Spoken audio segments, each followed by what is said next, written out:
there's like an 8-foot person beside it, and another one's inside, and it has big eyes and looking at us. It was like a big creature.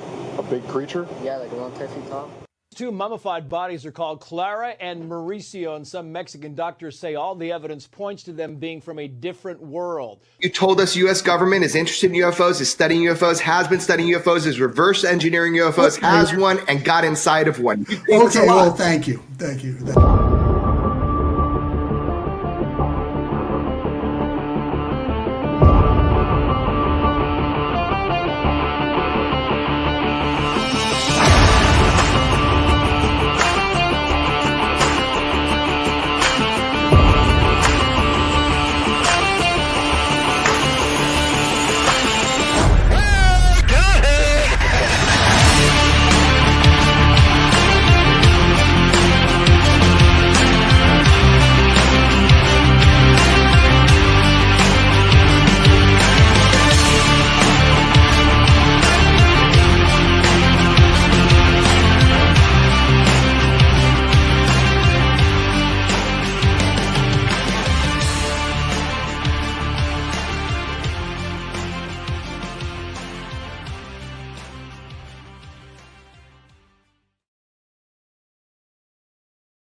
So professional, so ready, just so ready. Good evening, folks, and welcome to Alien Addict on a fine and weaponized evening, because it is weaponized, because we had our favorite lad in the intro.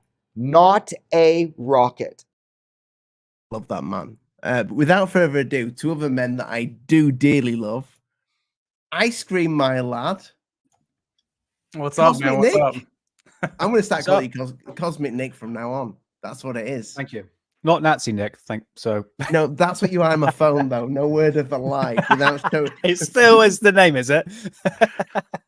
Nick's name in my phone is, without showing the mobile number. I don't.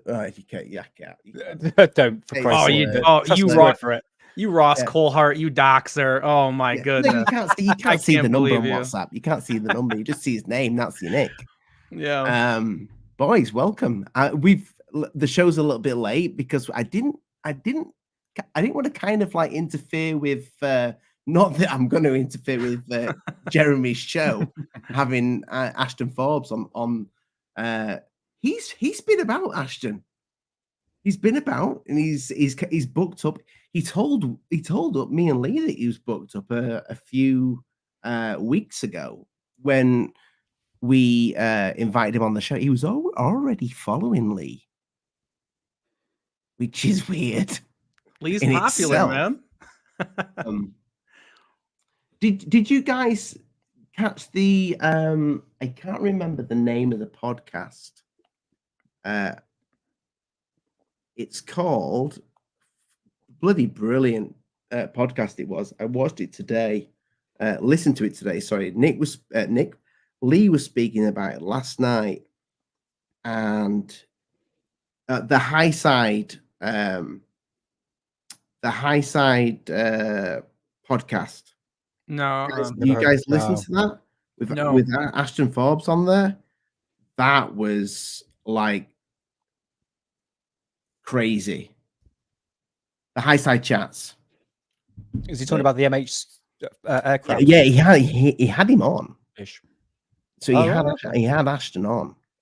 I messaged Jeremy. I nearly did go on the show, but I thought it might be a little bit crass because considering I'm just about to do a show, because it's almost like I'm doing that to kind of go coming over to Alien Addict after, which I'm not going to do that. I've got too much respect for Jeremy. And also, I the only thing that I wanted to say could possibly derail that show, and that's the question that what the high side chats asked at the end of the show, and that was about his Twitter account, because his Twitter account has shitloads of posts that have all gone. And he did. The guy did his maths, and he said it meant that Ashton would have had to been posting like pretty much every day since 2014. So much stuff deleted. And the guy just said, fair enough. He said I had a clean out and just wanted it to be all kind of like about this. But he joined January 2014 as well, which I find very, very strange. Is that same account? That same account, yeah. Okay. Yeah, it's a bit odd, isn't it? Yeah, I mean, I don't want to put words in your mouth, but I mean, are you thinking that maybe he published this video like a long time ago, originally? Well, he joined in January 2014. That's before the plane went down. So I'm not saying anything. I'm not saying anything. I mean, I can. I'm in a different country, but I'm not saying anything. No, I like the guy's. I like his wording on things. You know, it's very intelligent. He's held his own with Jeremy, which is impressive because, you know, Jeremy's kind of like called him out a few times on that show. Yeah. A little now. It's just, I don't believe in coincidences. So I'm just wondering if this, and I left the comment in that about, is this guy like a grush, you know? Not that that's a bad thing either.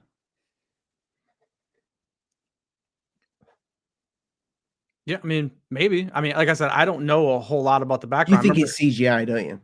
Me? I think it's highly likely that it's CGI. Yeah. I mean, especially with the time frame. 2014, I think Frozen came out in 2014. I mean, there's really good CGI out there. And let it go. I mean, a lot of these guys aren't all working for Miramax and Paramount and Legendary. I mean, there's tons of people that are very ambitious and that practice constantly. A lot of people practice. They make, you know, videos and fakes, and not really for like fake UFOs, but like they set up, you know, situations in Maya or After Effects, maybe not even After Effects, but like Cinema 4D. These are programs that are massively powerful. Even Unreal. I mean, Unreal was really rolling back then in 2014. It's just there's a couple of the points for me, like the light flashing on the clouds, the mouse on the screen. Like, I don't personally believe that those are very complicated for somebody who's very, very skilled at working with CGI. I think it's very, very possible. What do you think to that piece of footage, though, coming out 4 days after the plane went missing? It's interesting. Yeah, I mean, the time frame definitely kind of puts a clamp on what I'm saying. But like I kind of mentioned, there's a lot of people that do practice footage. They do practice animations. Maybe we got lucky. Maybe somebody was doing something with the UFOs or something at the time. It's possible. I don't know how likely it is, but I can't rule it out either, though. You know, to get so that you say, sorry, to get that footage out in 4 days from the disappearance of the plane, it's quite an achievement to do. Yeah, I mean, Ice Cream, you made a good point. Is that you don't have to be in these big corporate companies, you know, a special effect artist, you know, like Lucasfilm and stuff like that. I mean, for instance, The Mandalorian. You know, with Luke Skywalker, when they first showed Luke Skywalker, his face looked cracked because they basically de-aged him to look back in the 80s. But someone who had a YouTube channel who just worked in the basement of his home managed to actually take the footage and actually make it better. And he didn't work for any company at all. And then eventually Lucasfilm employed this guy, this nobody, and managed to improve Luke Skywalker. So when it came to season 2, it looked a lot better. So there are people out there that are fully aware and fully equipped and definitely know their stuff. So, well, yeah, and not only that, I mean, when you go through film school before you graduate, at the very end, you put together a reel. I mean, you take all the footage, you take everything that you've ever worked on, and you put that into a package, because when you're going to start going and applying for jobs for places, that's what you're submitting. You're submitting a reel of your work. And a lot of the times, these guys, you know, you're not making movies before you get your job. So you're going to have to sit at home and open up this software and start building scenes, building animations. So when you go to these companies, hey, this is the work that I've done. Now, what I think that they haven't went over yet, which would be very interesting, that I might take a little look at myself later tonight, is what movies were being made in 2014. Were there movies that were about planes going missing? Were there alien UFO movies that were going on at the time? Because you might have someone, Ali and Nick, I know where you're going with this. They're applying for jobs on projects and saying, "Hey, here's what I can make when it comes to a plane getting ported away and stuff like that." Are you saying that they did that within 4 days, or this was already something in the works? No, and it's just a coincidence. I think it would be more likely that it's a coincidence and that it's a project that someone had prior been working on at that time. Because when you look at that footage, I don't know. I mean, it is washed out. Like, it does look like, video from that hasn't been like primed and, took care of, color corrected. Like, you don't have any of that done to. It's very raw. What about What about the fact that we've not found plane, so that whoever, with it being a fake, the fake only works if the plane never like turns up. I went on the plane crash website, and this goes a live update of every single plane crash that happens every year. I'm not joking. The amount of planes that go missing in the Antarctic, in the ocean, and never get found are many. Do a bit of research into it. That are not reported and never even seen again, Ollie. I mean, plane crashes, it do happen quite frequently. If you go on their website, it will show you the days safest way to travel, Nick. What are you talking about? Yeah. No, but there's more car accidents in the road, if you can imagine that. But there are planes that go missing and it's never seen again. But the fact that this footage came out 4 days, most likely a coincidence, in my opinion. It's too perfect. The actual plane doesn't match up to the actual flight. Apparently itself. It does. I don't know how you can. I don't know how you can truly tell that from that little blob. Yeah. I'm talking about the close-up footage though, because didn't they show the other footage as well?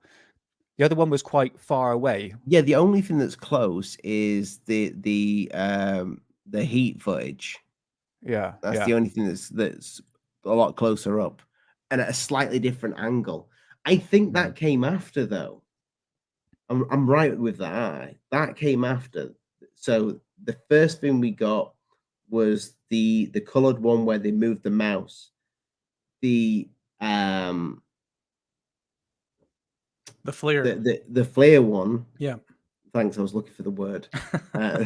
Came afterwards.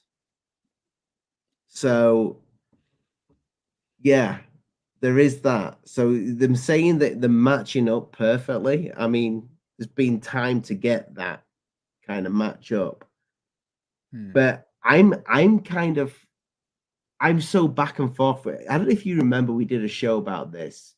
And there was me, Lee, and Dave, and I was I was the negative guy in the room that said straight away, "This is bullshit, guys." Yeah. And then we did another show afterwards, and I started to get a little bit like, "What's going on here with this?" And I stand by that. I'm not saying that I think this thing's real. I do find it extremely interesting. All the timing of it, the fact that it's 4 days after. The debunk that got put out, and then the guy's account just disappeared, so nobody knows nobody even knows who put the debunk out. And then Mick West then took it and went, "I'll go with this." He's probably paid to do it, to be honest. Well, this is what Ashton says. Ashton says that Nick West is a disinformation agent. Yeah, I believe that. I do. I honestly, like Lee says, I believed he was put out there or paid by some company. I think it was Metabunk he was dealing with. Any conspiracy that came out, he was the first one to debunk it. Oh, it's this and this and this and this. And I'm like, yeah, you're obviously getting paid, mate, from somewhere. I know you're living off it. Do you know him, personally? I've messaged him back and forth on Twitter a few times. Right. Yeah, but that's about. We've had a conversation a few times. If he's a disinformation agent, though. Now, can you be a nice disinformation agent? An arrogant one. Can you do a job that you think this is the right job to do? I don't know. It depends how much you got paid, though. This is it. You know, it's a business. Everything becomes business. When it comes money oriented, Ufology is a business, mate. It is a business. Unfortunately, we're not making fuck all. But you know. Lee said on one of the podcasts, he said, like with Joe Rogan, if someone paid me 200 million, I says I would spout any bullshit, whatever. You know, so it really 200 million, I'm yours. Yeah, 200 million or something like that. So it depends on the payment, but he's never going to bloody admit it. You know, saying I'll like back Corey Good up for 200 million. I'll back him up for 200,000. I'm cheap. Exactly. So who knows, man? But that's just my opinion. He's a debunker. It's a business, just like ufology. You know, so. Well, yeah, I think he's definitely someone that's looking to debunk the majority, if not everything, that comes his way. I don't know if that makes him a disinformation agent. It could just mean that he has an agenda of his own where he thinks this whole thing is just really silly. The guy's obviously talented at what he does. I mean, the math that he did on that Tic Tac, the Go Fast video, and showed us all it was going 40 miles an hour. I mean, NASA backed that right up. I don't see how NASA would back up something like that it can be proven by math. Someone else would just come and show that they were right or wrong.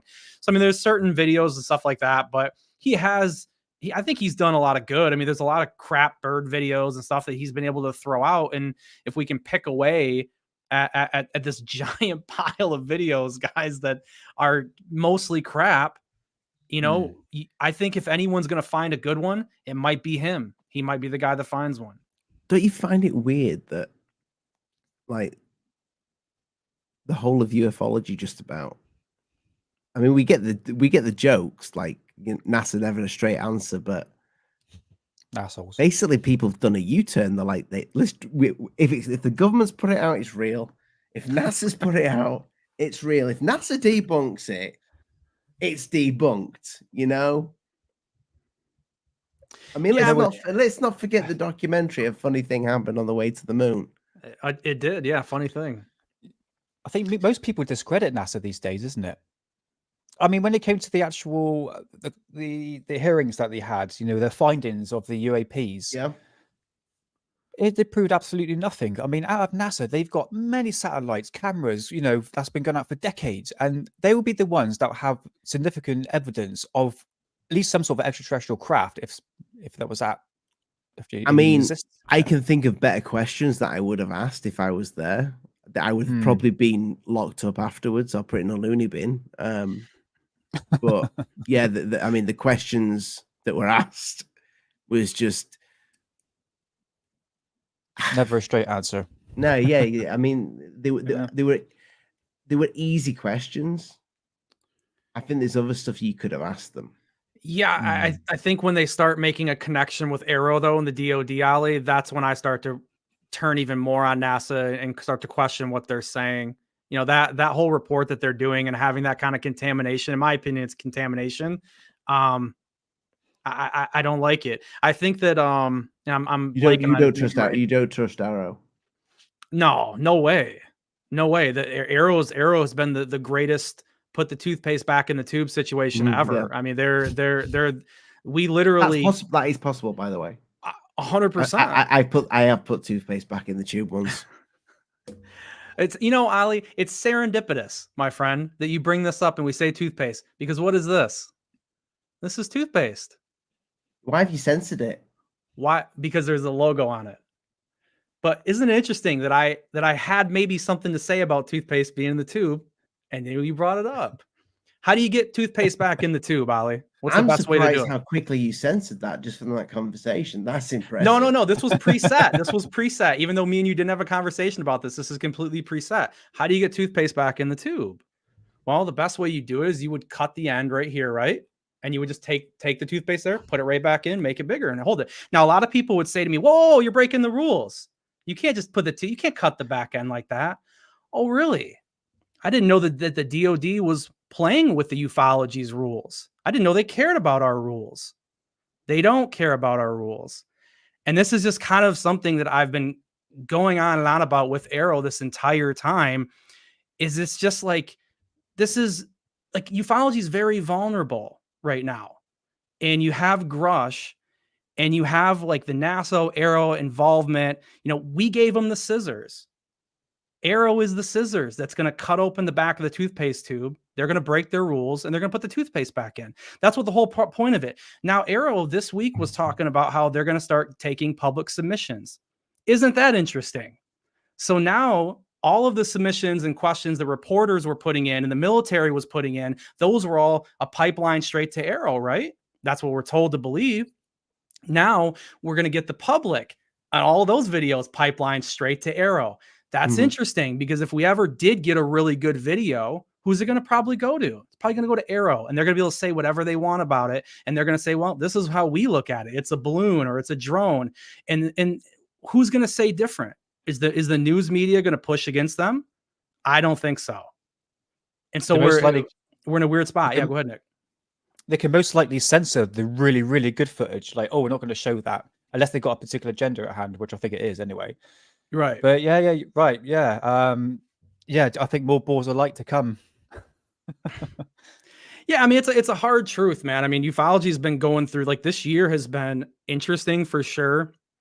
But I know this is kind of the topic of the show, Ali. We're talking about, really what's going on, essentially, where are things going? Like, what happens if the Schumer amendment doesn't go through?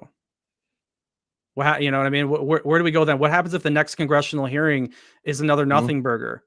What happens if this next SCIF hearing that's rumored to happen is supposed to, with Grush, doesn't come again, or it doesn't happen, or when they get in there with him, Grush just goes, oh, you don't have the clearance. I don't have to tell you anything.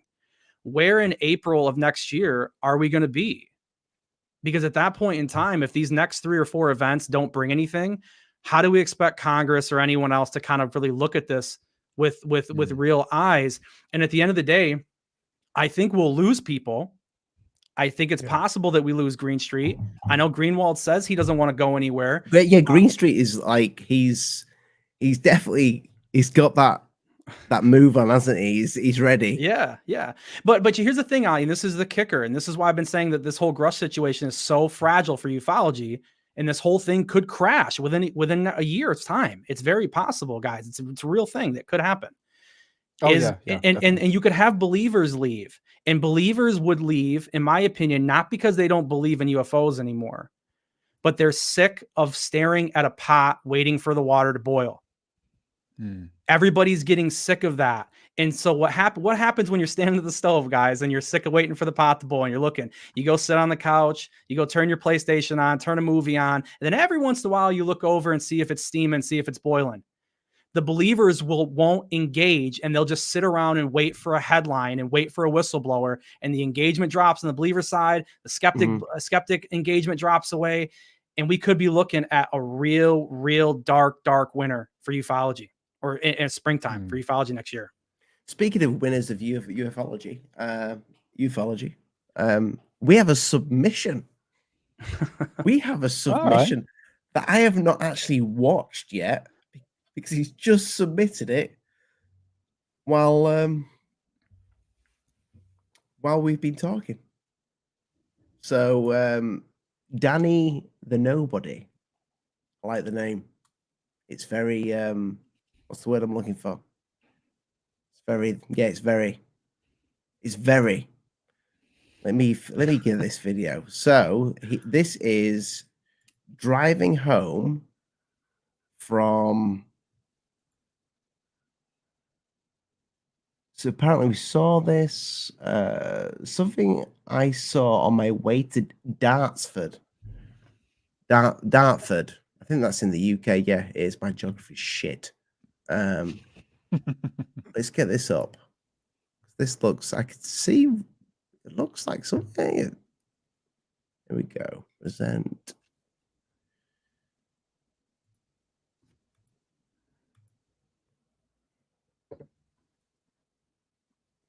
Window.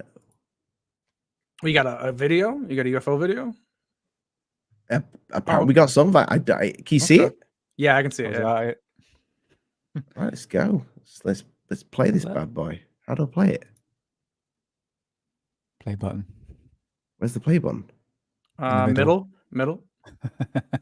Oh yeah, that's covering it up. There we go. What are you, AARO in the first hearing, or? Oh yeah.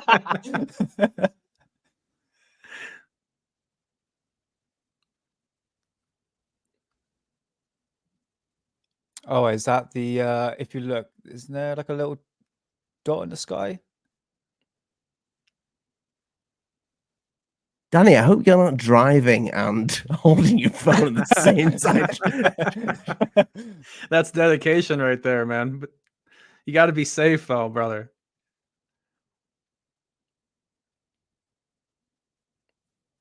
I mean, it looks like a plane, right? Is it to the right of the trail? I It's- wonder. Yeah, It's I that wondered. flashing thing. Yeah. I tell you what, I've got footage on my YouTube channel. You can have a little look at if you want. I'm That missing kinda this. looks like that. I'm missing where this is, Ollie. What are we looking at? I'm missing This it. is in the UK, definitely. Yeah, it's Yeah. I'm guessing he's talking about the dot, the shiny dot.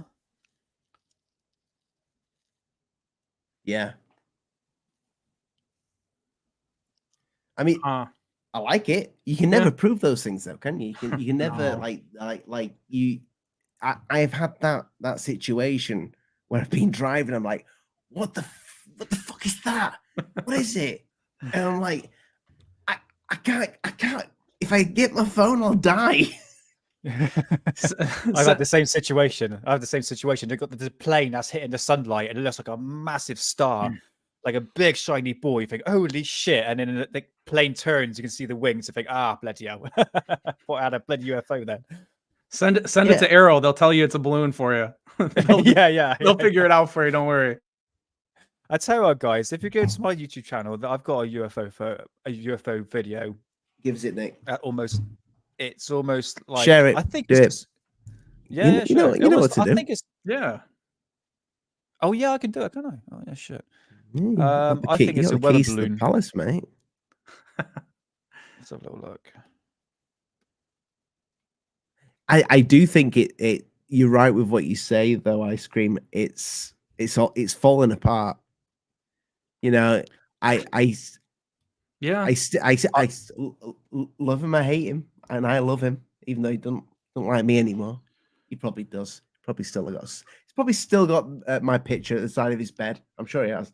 So Rich, Goof on Rich is literally. I think he's right with what he keeps spurting on about destroying ufology, and it does seem like a lot of what's happened over the last few years has done a lot of damage. Yeah, but Ollie, I don't think it's destroying like all of ufology though. I just think it's destroying the current movement.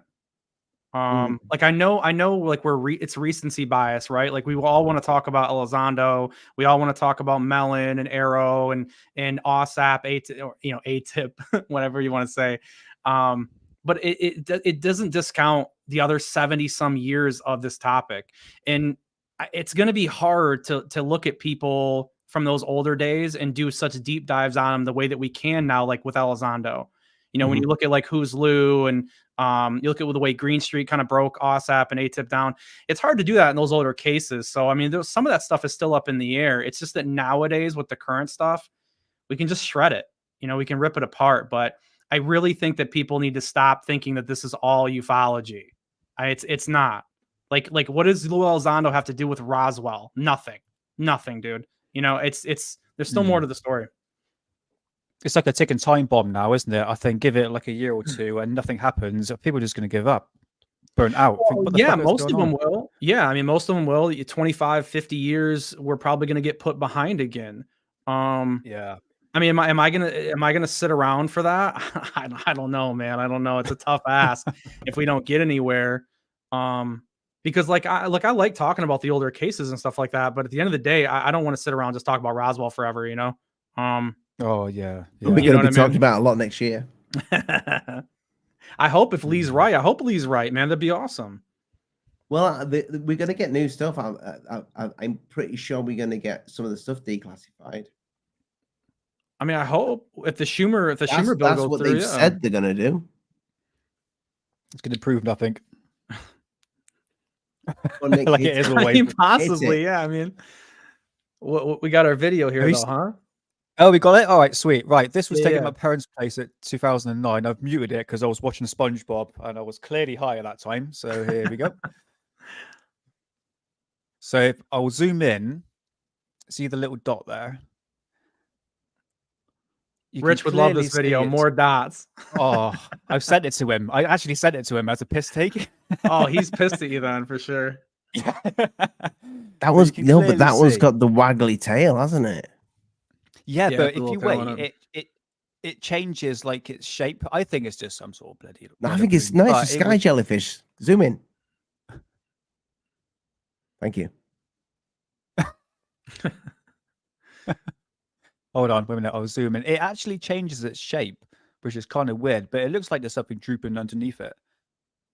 But that sat in the sky for about 10 minutes. You saw this with a naked eye. So what did it look like with a naked eye? Stole my question, Ali.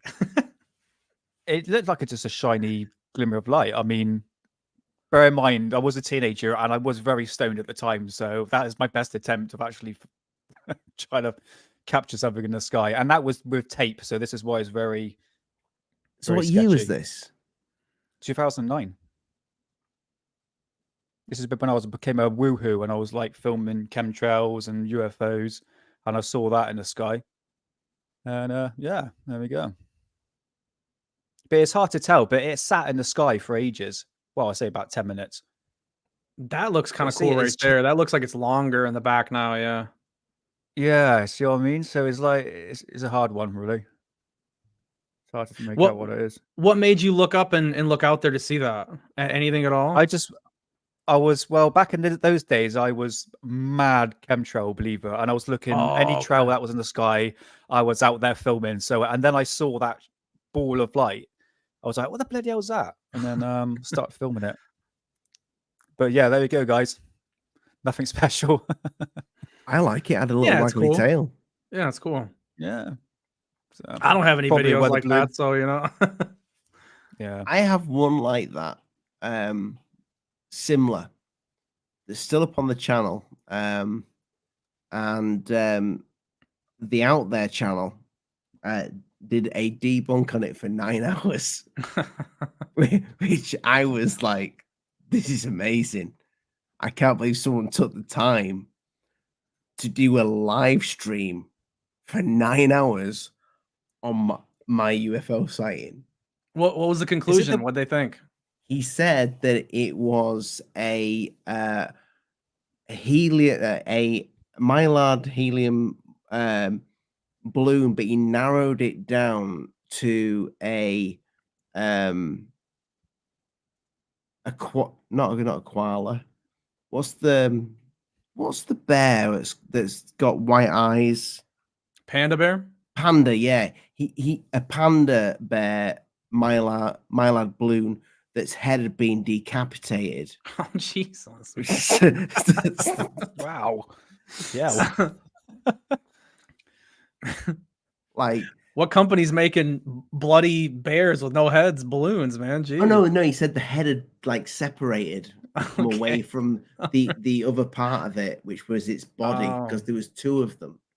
Oh, okay. So they were stuck together with like a little piece. Yeah. Okay. No, they weren't stuck together. There was two of them in the sky, but he said what Oh, happened is okay. they must have separated. The head Okay. had come off. Okay. Well, But yeah, that's I don't know what it was. It didn't look like a balloon with my naked eye. It looked like it would just look like a fucking glow in the sky, little glowy dot thing. I don't narrow them all down to balloons. yeah, I don't either. I mean, I think that there's a small percentage of videos that are probably legitimate. Now what that small percentage, the ratio of our technology people are catching, like the back engineered stuff versus what's actually ET or interdimensional, what have you. I mean, who knows? Because I- where somebody would say that every single one of these things is balloons, but then you've got Kirkpatrick, love him or hate him, saying that the majority of what we see is these round orb-like objects. Well, what's an orb look like? It looks like a fucking balloon. Yeah. So you know, it's like, well, is it a balloon or is it an orb? Which one is it? How would you know from that sort of height? I don't know how they're going to. I don't know how they're going to tell. But I mean, it's been a year we've had Vegas, we've had Peru, stolen Mexican aliens, we've had Grush, now got Ashton. What's next? I don't know. Do you think Ashton's gonna? I don't know. How far do you think Ashton's gonna be able to take this? He's on a mission. It depends on what platforms he's able to reach, right? I mean, does he get to a Rogan? How do you get to Rogan, right? I don't know. Who's the person who's going to Peru? Timothy Alberino. Yeah. They're back, by the way. Yeah. Are they back now? Oh, They're back. Brilliant. Oh, really? All right. Yeah, he tweeted. He tweeted. He said they were just close to home, and that he's got to put together a video of going over everything that they found, and so that's when we're gonna know what's going on. Oh, okay. Because he's most likely to go on Rogan to be more out there than Ashton, to be honest with you. That's interesting. Depends on what is. You think Rogan would take him before the plane stuff? Yeah, I reckon. Plane stuff's a bit controversial. Alberino's interesting, though. Timothy is a very interesting guy. I think you put Timothy and you get Wrecker on there. You know, sometimes Rogan gets two people on together. You know, they would make a good team on there. I could see that happening. There's a good conversation to be had with those two. Yeah, I mean, they definitely speak good together. Yeah, for sure. Yeah, that's the thing with Ashton. Like, he's interesting, but his story is just breaking this thing down. How many times is he going to break this down on the channel? Yeah, you know. If I'd have gone on tonight, I'd have asked him about his Twitter account. Are they still live? Could you not message him? No, message them if they're still live. No, they're not live anymore. I find stuff like that a little bit. I don't know. You know, when somebody comes on, and I've got a lot of respect for Jeremy. I don't want to. I messaged Jeremy the question. He may have asked it. I don't know. Towards the end, but I didn't want to overstep my boundaries. You know what I mean? Like he's got the guest on. I don't want him to have a platform and somebody to come on, maybe piss the guest off, because that sort of thing. When that sort of thing happens, sometimes it puts other guests off from going on your show. I think Jeremy's on a streak at the minute, and he deserves it. He deserves every bit of it. Yeah, he's great. He had fucking Gary McKinnon on the other day. I know. I'm halfway through that. I got to finish listening to it. Yeah. And that guy's just a normal guy that I would go to the pub with and have a pint with. You know, it just seems like one of us, just Gary. It's just like, yeah, it's like somebody was people like telling him conspiracy stories, and he's like, oh really? Wow. Yeah. It's just like, he's just a normal guy that hacked NASA. I know. Yeah, his story is awesome, dude. He's got one of the best.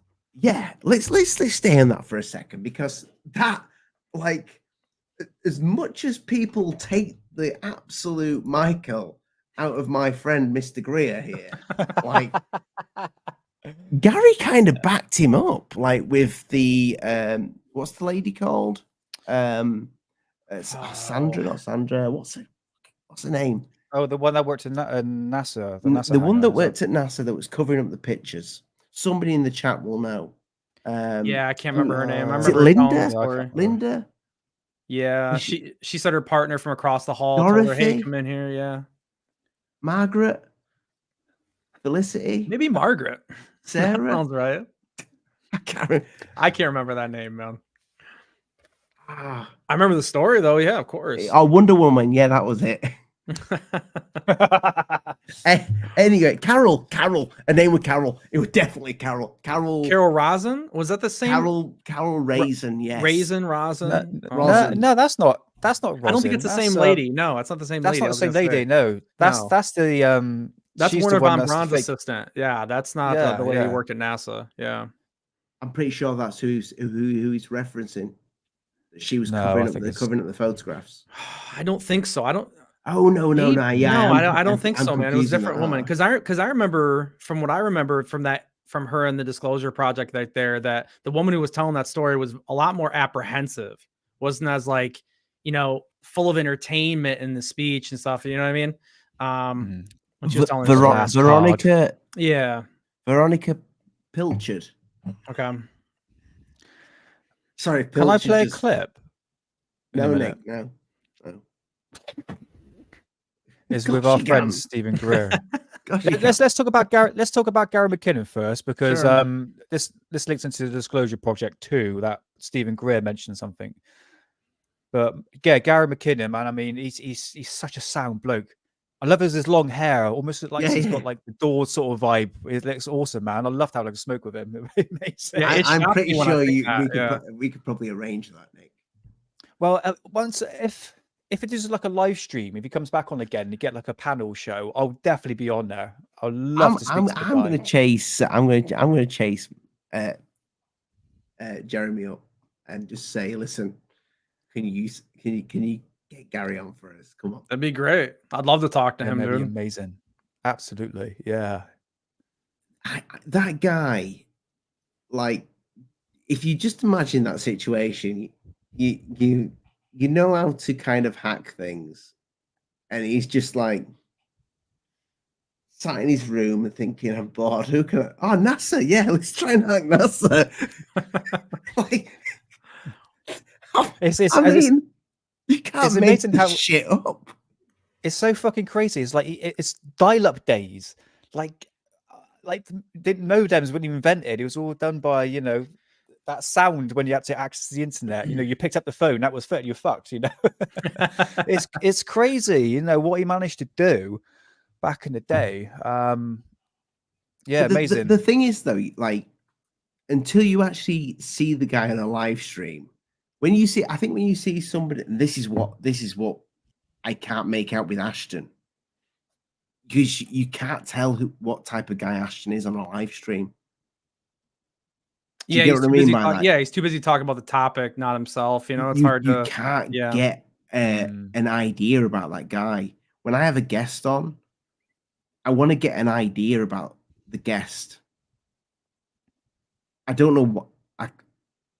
It's just one of those things. If I feel like I can, when I get that's a bit of somebody's personal stuff, as like, even if it's just a tiny bit before a show, just fucking dog's been wiping its ass on the carpet or whatever, it's just nice to hear. Yeah. Ashton, we've not heard anything other than the flight. Nothing. There's nothing out there of this guy. Absolutely nothing. Gary, when he went on Alien Scientist, you saw that guy as Gary down the pub. You saw Gary in Tesco supermarket. You saw that Gary, which was brilliant. I think you just saw geeky Gary with his geeky mates, and that's no offense because we're all geeky mates. Yeah, for sure, because we are all geeks. I got a video game jacket back there. Okay, I'm a geek too, like everybody. Look at the bloody poster, like. Yeah, I mean, come on. I mean, I got this from my good friend Tony, who's also a geek, and I still haven't drunk it yet, Tony, but I will get onto drinking this alien vodka at some point, which has been filtered through actual asteroids. Gary really let his hair down, huh? Gary definitely. Actually. That guy's got a good head of hair. He does, man. For the stress he's been under, boy, oh boy. Yeah. I mean, he couldn't go on the internet for 10 years? So crazy. 10 years, and he can't leave the country. If I was Jeremy, I would have said, "Come on, did you have a little sneak? Did you have a sneak? Would you risk it? Would you risk it? No. I wouldn't risk it, man. I wouldn't. What do you Nah, mean? Like man. for him to leave the country really A quick? bit of blue, you know, bit of Oh. boob. I don't. If I was him, I mean, he didn't even leave for his dad's funeral. He was saying, "Man, that's crazy." That is Yeah. bad. Couldn't even go to Scotland for it. Yeah, Is that That was- permanent? that I was- think he's. I think it's permanent. I mean, he was saying he still can't leave. Oh, it's terrible. I mean, it's better than being in a fucking maximum prison. Nobody's really debunked him, right? I mean, I haven't heard anybody like shoot his story down, really, unless I've missed something huge. I mean, No, well, they said that he did thousands of pounds worth of damage, but couldn't produce any lack of evidence at all. Nothing at all. Gary. yeah, Yeah, Gary. yeah. Gary did. Yeah. I think I think everything that guy said is true.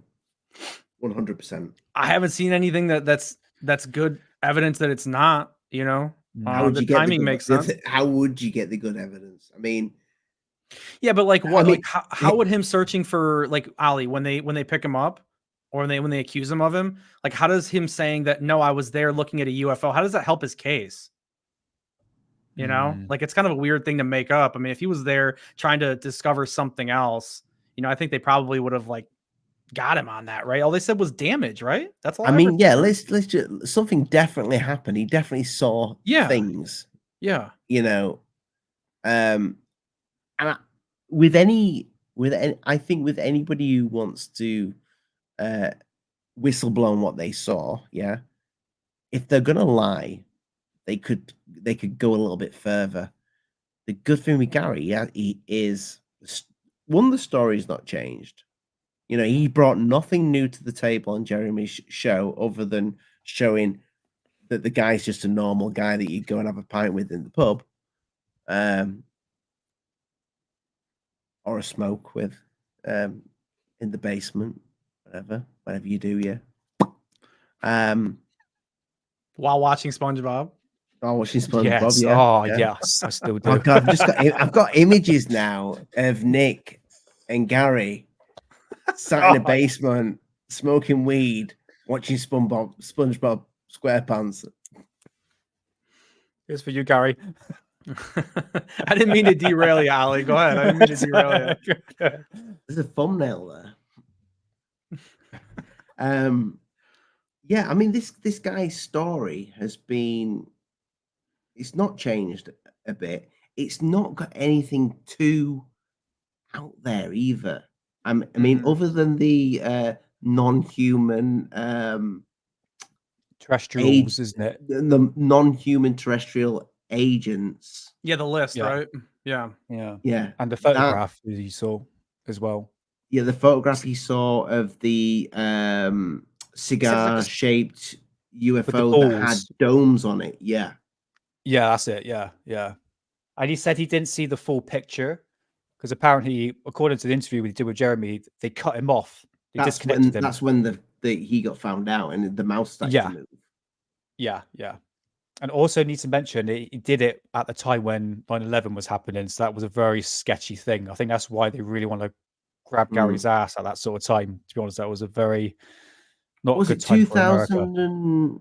No, he did it in 1999. 1999, yeah, from 1999 onwards throughout that time period until, was it caught 2002? I think it was 2002. So it was a good 3 years. It's I can't remember.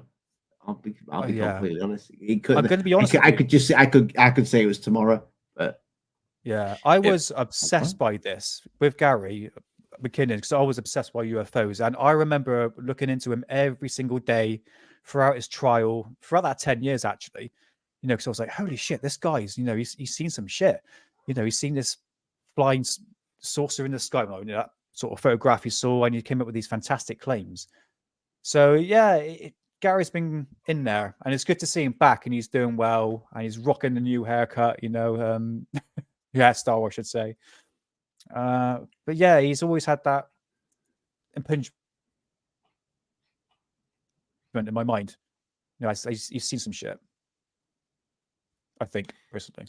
Well, I found it interesting when he said that he was kind of into this before.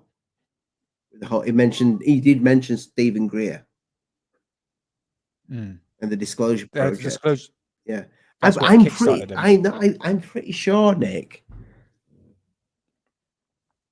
I think it was 2002. Well, when he was caught. Somebody Google this shit. I can't remember the years, caught. I think it was 2002. Which would have like. Are you sure it wasn't 01? Well, I don't know why I'm thinking 2001. Maybe that's just it's close, but like I don't know. I'm thinking. I think he was because convicted I think in it was 2012 that he got kind of like, okay, things are going to be okay. You can have your phone back. You can have a phone now. You can have. Okay. I think. Yeah, because Charissa May, even though she was a bit of a bitch, she did stop Gary McKinnon's extradition. So she did do some sort of good, I guess. Good on you, lass. So thanks. I bet he loves her. I bet he's got a tattoo bet, of Theresa May on his bum. Hacker was accused in 2002. Okay. The biggest military hack of all time, according to Wikipedia, which is a great. Did I get that right? Website. You were right. Yeah, 2002. And did he get everything back in 2012? No, they still have his hard drive and computer. I believe he said that on Jeremy's No, interview. I mean, did he get his rights to be able to be a normal person and go on the internet and have a ham shank? I think so. He's He can get on P-Hub just in time, you know? Like, he's got a girlfriend. Apparently, his girlfriend, he's been together for about 18 years. Yeah, he'd be able to give out, because Jeremy said, good on you, man. Yeah, like definitely a keeper, man. So he did get a life sentence. That's pretty cool, yeah. Yeah. So no, he's doing good, man. Yeah, if you can get him on the show, that'd be amazing. What video were you going to bring up, Nick? Oh, right, the Stephen Greer video. Oh, 2 seconds. This goes off topic, by the way. I actually got 2 videos to want to show you, but I'll grab this first one up. Is it on Stephen Greer's channel? No, this is Disclosure Project.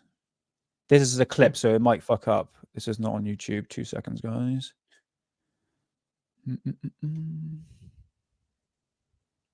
If we're talking Stephen Greer, Ollie's happy. I love Stephen. You know, if I was going to have a tattoo, it would be a great tattoo. Where would you get it? I'd get it on my chest right there. Homer Greer. Homer Greer. Actually, I think I'd get it like just above my my tallywhacker, like coming up over my stomach at the side of my belly button with the thumbs up. So Greer's coming out my pants. Mate, it's not going to work because the audio doesn't work. So Greer on. Where you find it? This is not on YouTube. Just send me the link.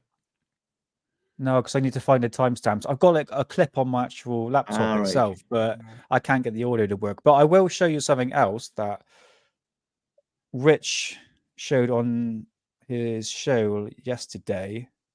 You seen that new China UFO, that flying saucer they created? No, I missed Rich's show. I was actually listening to Rich's show in the car this morning. I heard him talking about China. I'll grab this up. So this is the world. Yeah. I'll get to that in a minute. This is the world's first flying saucer. Now, Terrestrial Materials, I was on there a couple of weeks ago. So this looks familiar. So let's have a little look. So check this out. Oh, yeah, it does. Can I see that? Yeah. Okay, so Rich was like, "This is groundbreaking stuff." Oh God, this is your thing. Nazi. Yeah, and everyone's going, "Oh my God, this is amazing technology!" Wow. Guys, it's just fans.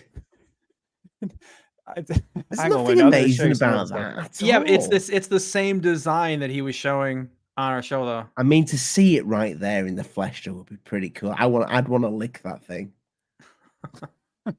Maybe they were onto something, Nick. So this apparently, according to some other. Oh my God! Can you imagine seeing that in the park Exactly. on a night, you'd Yeah. be like, what the actual? Yeah. And it lights You'd up hear as those well. fans though, right? You'd hear it, wouldn't you? Oh yeah, you'll definitely hear it. It had to be up pretty Definitely hear high. Yeah, I'd want to put some speakers on it, you know, and fly over somebody's house and go, Play the X-Files music. Oh So my that's God. that. So this is the aircraft that the Chinese would use, and it was the world's first. Well, I'm going to show you something now. We've seen it before, Nick. We've seen it before. I just want to show the listeners because they probably Yeah. No, I just mean like it's funny, you know, like we've seen this stuff, you know what I mean? Isn't that interesting? Hang on, I'm trying to grab. Yeah, definitely pull it up. It's a cool image after we've seen that. Yeah. Right, well, hang on, let me grab the first one up. Sorry, guys, and bit blah blah blah with this. Where is it to? Where is it to? Oh, sorry, I'll put this one up.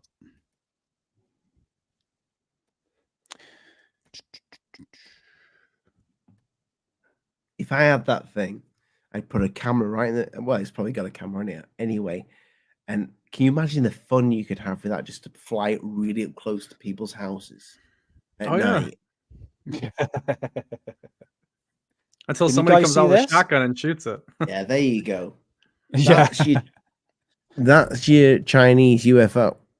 Yeah, that's cool. So when I was on That is a Terrestrial photograph Materials as well. couple That's weeks ago- not a picture. No, that's an actual picture. So this is It's Joseph really Ultra's shit pet model. photograph. It really is a shit photograph because it was taken in the 1940s. I know. Look at Don't let that. them off. So the Nick, go world's across first to the other Chinese- two, the other two ones as That well. one. Yeah. Yeah.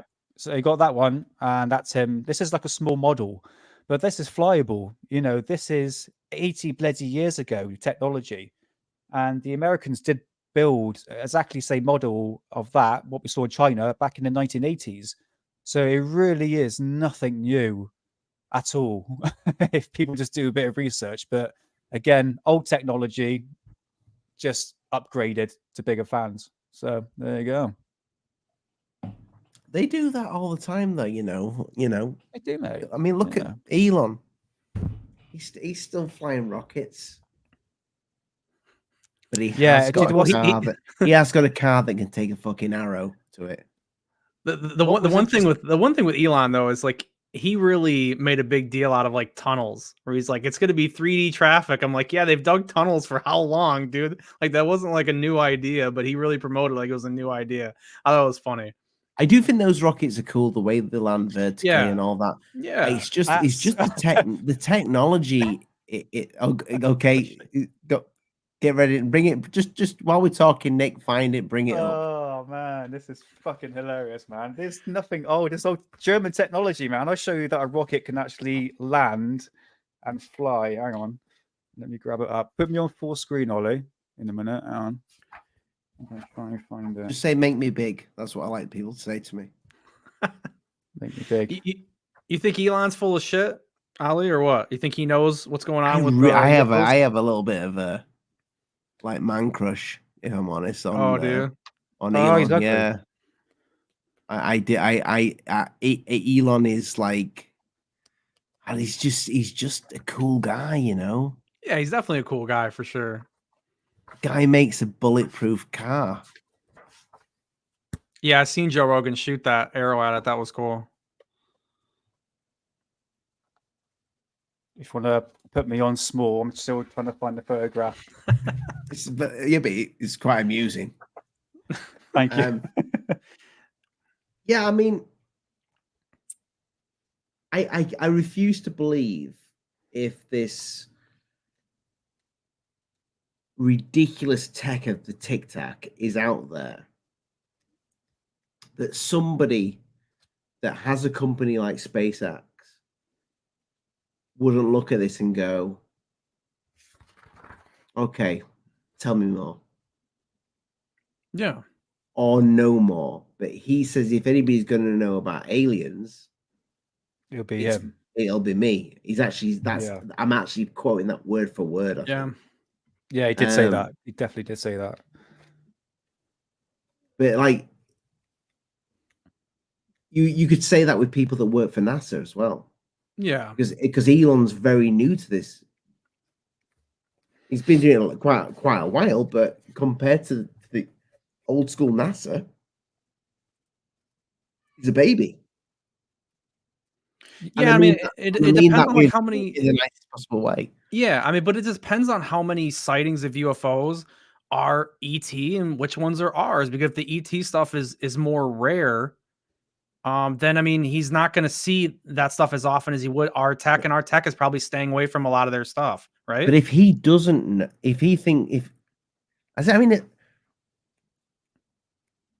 one thing, I mean, Joe Rogan didn't even mention it. I'd have loved that question to be asked. Come on, Elon, what do you think to the Tic Tac UFO? Yeah, what do you think what do you think to David Fravor? Have you been following any of this? And those, I mean, that would be a question that if I had Elon Musk on a show, whether it be an alien or show or not, if I'm Joe Rogan, I mean, he even brought up. You watched Graham Hancock the other day, Nick? Yeah, it was good. It was a good one. Yeah, so he even brought up the UFOs with Graham towards the end. And yeah, but he dodged a question though, didn't he? He did dodge the question, yeah. He did. Yeah, I noticed that. Yeah. Graham doesn't want any more heat than he's already getting. You know what I mean? Probably. Yeah. Go on, what you got for us, Nick? I'm gonna bring you up. No, hold on. Still trying to find it, man. Yeah, just talk amongst yourselves. I'll talk with you, but yeah, man, I've got so many books here. I don't know fucking which is which. You need to have bookmarks. I do. I've got tape and all that crap. It's all over the place. I don't know. I think the Tic Tac is actual tech. I think Fravor's seen what he's seen. I just think that it's back engineered stuff that we have, but we back engineered it though. But I still don't. Yeah, but Elon would know that what that thing is, surely. I mean, possibly. It just depends on whether or not they're able to keep those kind of Tic Tacs and technology like that away from where they're testing and what they're doing. I don't know. I mean, I don't know how they would really run into it, unless it was by accident at that point. Do you think? I don't know if Nick might be aware of this case as well. Do you think the Tic Tac's got anything to do with the Lonnie Zamora case? Oh man, I don't know about that, to be honest. Is that the police officer, isn't it? That's the police officer that saw the egg-shaped craft, which some might say Tic Tac, that had actual landing gear, and when it took off, it had a solid state fucking engine that fucking boof, you know, it actually was a proper rocket at the bottom that took off. So this reminds me of a Tic Tac. This is what was part of the space program in the 60s. And that, you can see that. Oh, yeah, I like that. What NASA was building. I haven't got the photograph of it, but that looks like a bloody Tic Tac to me, to a certain degree. If you looked at that certain angles, yeah. It's even also, actually bring that back, Nick. Bring that back. Yeah. You've even got the two little, so the little things at the back there. So the Tic Tac at certain angles, people have said that they look at the bottom of it and it has what looks like these little pieces of metal sticking out on it. Yeah, like prongs hanging off of it. Yeah. So, and also, I'm going to show you something else as well. This is a great book called Flying Saucers Aircraft. It shows you all the aircraft that the NASA and the military was building over the years. Even drone technology is just fucking absolutely crazy. So that, remember the aircraft, the Chinese aircraft? That is from 1986. Same bloody thing. See? Jesus. What's that in the middle? What's that in the middle? That's the guy. That's the guy. That is the guy in the cockpit. See? God, I wouldn't like to be him. Also, all this technology is like nothing new. It's bloody old technology. But I was going to show you something. 2 seconds. You just can't get this footage anywhere else, boys. You really can't.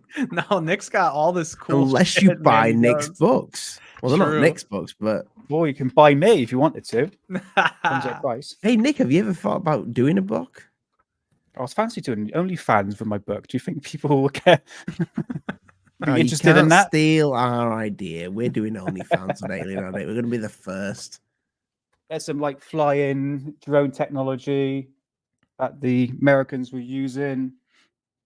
You know, it's nothing. I was going to show you. Sorry. How many of these people was that guy wearing a suit while on top of a drone?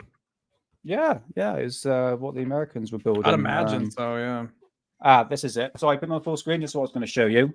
So this over here, look at that. So that aircraft there can take off from the ground, and this is from 1970s, mind. So that aircraft, it can take off from the ground up into atmosphere, and you've got the docking bay will shoot off, and that can actually go into the moon. And it specifically says it can actually go to the moon and actually circle around it, come back, dock in, and go all the way back into Earth's orbit. That's a bit like Starship. Yeah, but this is 1970s, guys. You know, so they were. So the idea of Starship, the Elon's rocket, is very similar to that. Yeah. So you had all these designs going back donkeys years ago. So, like what you're saying, Ice Cream, you know, we should have this technology. You know, not saying it's reverse engineered, not saying that at all. But what Stephen Greer was saying is the clip that I want to pull up. He said that they retrieved a German disc at the end of the war, a Nazi German disc. And I know for a fact that, you know, discussed many times, the Hannibal flying saucers of real didn't exist. They're just all fake. So they're all doctored. So I don't know where he's getting his information. He's probably just bullshitting. I think it's bullshitting. Honestly, I do, man. Yeah, I agree. I'm not saying I'm an expert in Nazi flying saucers, but my God, I've done my fucking research into it. Hardcore research, the best that I can. So I think I know a bit more than Stephen Greer would say. But when he said that, I was like, that makes no sense. That really doesn't make no sense. Plus, if they had that technology went to America, say they had anti-gravity technology, they cracked it, and then that technology went to America, why would they institute in the 50s anti-gravity research when they've brought a disc over already that had anti-gravity properties? Well, I mean, to me, it just makes no sense. I mean, dude, it doesn't make any sense that no other countries have figured it out and used it yet. Like at this point in time, if we would have cracked it in the 40s or 50s, some other physicists would have done it somewhere else too. These other physicists aren't stupid. Like and on top of that, somebody else, some other country would have used it and just took everybody over. Why not? A lot of these governments would love to take more over and rule. Who wouldn't? So this is why I always say, man, if you believe in the Tic Tac, then you've got to believe that we've back engineered it, because there's no evidence that we're the only country that had the two physicists that were drinking coffee and they said, hey, this is actually how we cracked gravity. Come on, man. Come on. Somebody else. This is why when we had Jeremy on, when you had him on, we were here, Ali. That's why I said that to him when he was showing us all the physics and everything that they're working at to try to figure out this gravity shit. That's why I was like, dude, look at what they still don't know. I mean, you're the normal people. You're telling me that they knew this back then, though? They figured it out? Nah, no way. I don't buy it. You have to show me evidence that all these other physicists don't have the skills to have done what we did in the 40s today. Come on. I just don't buy it. Yeah. Yeah, good point. Very good point. Do you think that we're going to see anything more of the Tic Tac? I hope so.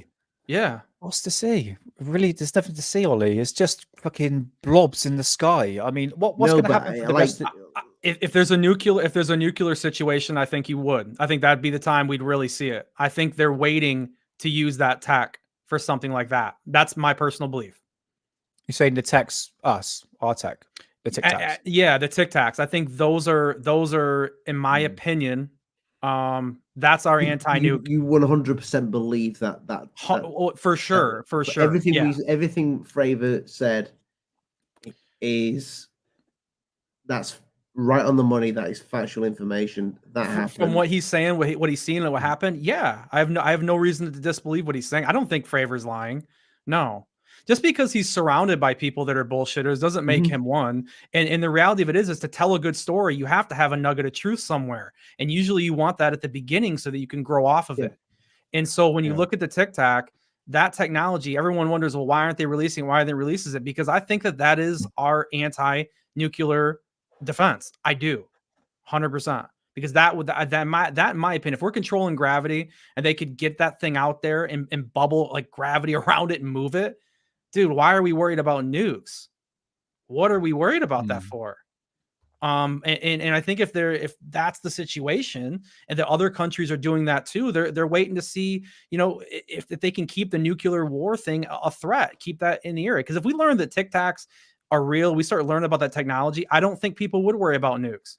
And I think that's a strategic advantage. I think nuclear weapons are a strategic advantage that we use to strike fear into other countries and go ahead. Yeah. Hang about that. So yeah.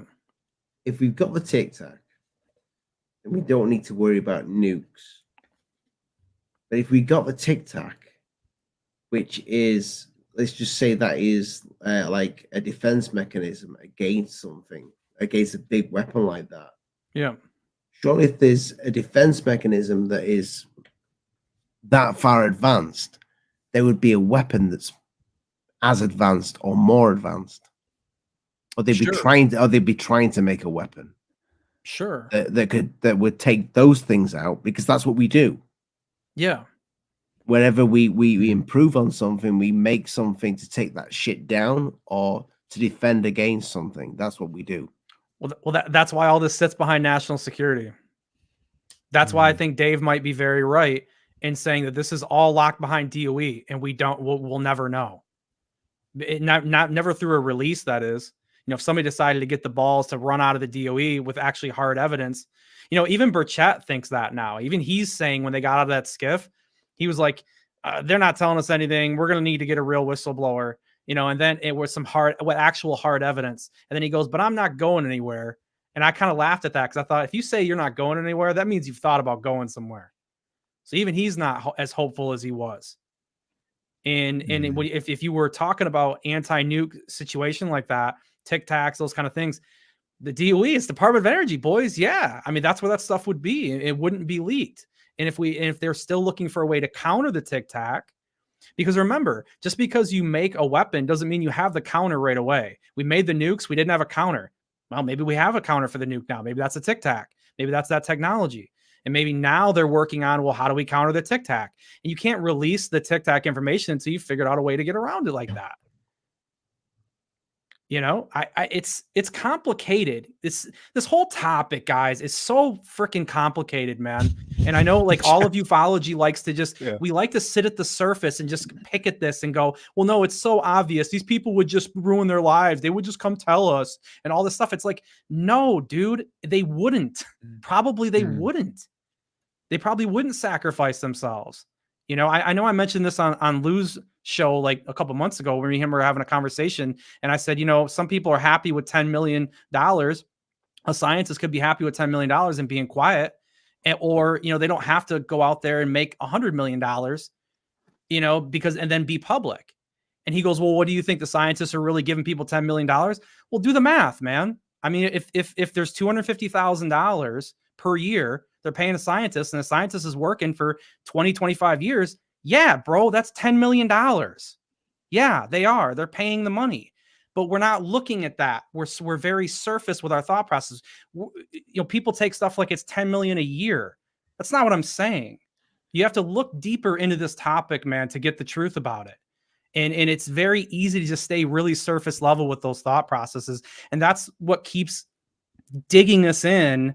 And we can't get to where we want to go because we're not considering, why don't they tell us about Tic Tac? Could be nuclear. Could be we got the stuff from a civilization that has a different creation story where we come from, and it causes religious problems. And there's a hell of a lot of issues with that. And that might not be very easy to tell the population. It's deep, man. I don't mean to rant. Sorry, but like, no. It's just good. While you're ranting, though, who for you is. Who do you And I'm not think's picking more- on Lou, and I'm not trying to pick on Lou. That's not my point. I'm just bringing it up because we had a conversation. That's not me picking on him. I love. Who the do you guy. think's holding back? Who do you think in this field that we see their face? You know, the celebrities of ufology. Yeah. Yeah. Who knows something that's holding back information? I don't know if anybody does, man. I think at the end of the day, like, I'm hopeful, guys. I'm really, really hopeful that something could leak out. But in the back of my mind, I agree with Dave. Like, I hope that that's not the case, that it's all behind a DOE wall. But it's very possible. I mean, look at Luna, and this is just to prove you. I'm not mad at Lou or angry about our conversation. Lou makes a really good point. Look at Burchett and Anna Luna in that skiff. They don't even have the clearances. You know, he makes a good point about that. So that's why they don't get anything out of that skiff hearing that just happened. Makes a great point. And it's I don't know. I wonder what's going on, you know? Go ahead. Thank you, Lisa, so much for the lemon with love hearts. I appreciate your lemons. Yeah. The lemon with love hearts, guys. I like a lemon, especially in a gin and tonic. No, But Ali, look, I don't mean to be negative. Like, I don't mean to be a downer or rain on the parade of all of this, but no, but look, you've I'm got not every here to right lie. to be. Like, You've I'm got not every gonna, right to be, mate. you know, Absolutely. I mean, you know, I know it can be negative and can bring people down with all this, but like, dude, I'm not going to sit here and lie to you and tell you something I don't think. I worry about ufology. I do. I worry where the hell we're going to go when if all these things keep falling through and we don't get government support. Because you brought up a good point, Ali. You're like, well, why does everybody keep trusting the government now versus before? Because I think a lot of people like know that the stuff's there. Like the proof of a lot of this stuff is hidden behind private corps and probably DOE. And so that's who has the access. Greer doesn't have access to that. Richard Dolan doesn't have access to that. These people don't, they don't. Who do they know? You know what I mean? And so it's like, I just don't see how far we're going to get with that. Thank you, Sir Vic, for 14 knock. What's his? What is a knock? 14 knock. It's red. So it's sexy. I appreciate you, my lad. Thank you. Yeah, I'm with you, Ice Cream, on that one. I'm very worried what's going to be happening next year. It's like a ticking time bomb. I don't think it's going to work out well. I honestly, do you think it's done on purpose? All this setback and hold back and, you know, all this skiffs and not telling the truth. I can't say this because of this. And it's just a clusterfuck. Well, it really is. Yeah. I mean, if the goal over the last 6 years, since TTSA came out, 2017, the articles, everything like that, if the goal was to get this topic as popular as you could and then pop the balloon and blow the party for everybody so we stop looking at it, dude, they're in a real good position to do that right now. It kind of seems like that, doesn't it? The timing is just right for them to give the big D. I mean, what to actually do disclosure? The timing's right for it. I mean, I don't know. I don't know if it's the right time for that. But to as far as to let everybody down, we just like on the verge of you know, W3. Like it's yeah, I mean, we'd have to wait and see how time? that plays out, right? We'd have to wait and see all the stuff with you know, the war that's and the our fighting that's going on over there. I don't know if you want me to say the names of the places on your channel here, because you know, it's your channel and everybody knows the names anyway. So who knows the rules of YouTube these days? I mean, I agree with Lee though. I mean, I agree with Lee a little bit more every day, a little percentage more every day, where he says, you know, I hope he's watching this because his nipples will be hard. Well, I gotta be honest with you, because like, you know, if you would have asked me guys 4 or 5 years ago about Project Bluebeam, I'd have probably laughed at you and said, yeah, sure, dude. Like, the government can't go on that off. channel again. Yeah. Like I would have probably laughed and said, yeah, there's no way. But it's just like the way that the media, especially lately, has moved from like crisis to crisis to crisis. It's like, man, if they can't get one of these wars to really break out and cause World War III, is it possible they try to pull the alien card? Man, it's maybe possible. How long Damn. can an alien? Okay. You know, it's like, how long can an alien card last for though? I don't know. I I mean, if they have Tic Tacs, they could probably sell it pretty good. I mean, it could. Here's the thing, though. I don't know how it could be like holograms, though. Like, I don't think you could do it that way. People would know. Well, the thing is with the alien card, Yeah. you're gonna have to keep internet working for one, unless you do it completely worldwide and it's everywhere. Yeah. And the internet goes down. But you're gonna have to have internet working, so stories spread. And I'm just thinking, like, so with people, I think people have become very skeptical. I think people are starting to wisen up in the world a little bit. Even my mum and dad. Sorry, mum and dad, if you're watching this. But people are starting to see through the bullshit. Now, I turned around to all my family this year and last year. Don't know if I did the year before, but a few family dinners, jokingly, because they know what I do for a hobby. I said, listen, if you're ever watching the news and all of a sudden there's stuff on there about aliens and it's a little scary, don't be scared. It's bullshit. I said, if you ever seen it on the BBC News, that's what it is in the UK. That's the main thing that people seem to fucking worship. I said, don't believe it, because it will be absolute fucking horseshit. If they're gonna tell you that people are in danger because there's something from something outside of this world, invading or whatever, you need to speak to me. Speak to your ginger-bearded son. I think they need to build up to it first, Ollie. I really think They are building up to it. Yeah, but they're not taking it seriously in the British newspaper compared to American newspapers. They really are putting it's going by the threat narrative, guys. Remember this. This is the reason why we're getting the UFO narrative that we have at the moment, because of the threat. When it comes to the British newspaper, there is nothing. Absolutely nothing. It's two different realms when it comes to American newspaper and the British newspaper. I don't think they're going to go full whack. Okay, let me just tell you something. There was a guy called Ian Crane. He did the lecture circuits around talking about conspiracy theories and all that. And he said before the 2012 London Olympics, he said, I think it was like the year before, he predicted the financial crash a year before it happened. Back in 2007. Yeah, it was back in 2007. He said there'll be a fake alien invasion that will happen at the London Olympics in 2012.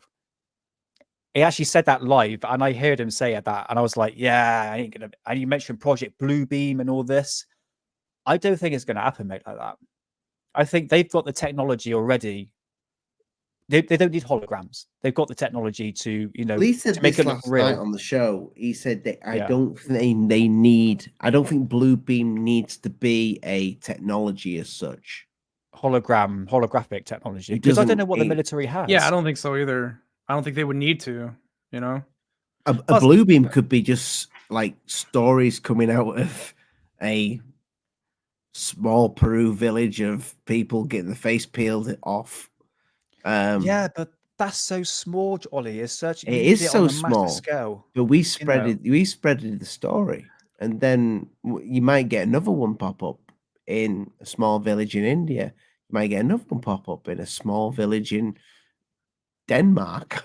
I mean, if another one does pop up, yeah, I mean that would definitely get make a few of these turn my head a little bit more. Stories with different people getting the face peeled, and then all of a sudden we're going, okay, hang about. Somebody got the face peeled here. Somebody else got the face peeled here. Somebody else got the face peeled here. And they've all got fucking jetpacks? What the hell's going on? I just want to know where they're getting the money, for the jetpack. Yeah, exactly. Oh, who knows, man? Who knows? It's going to be. Do you think it's going to be even wilder than next year compared to this year? Do you think it's going to ramp up?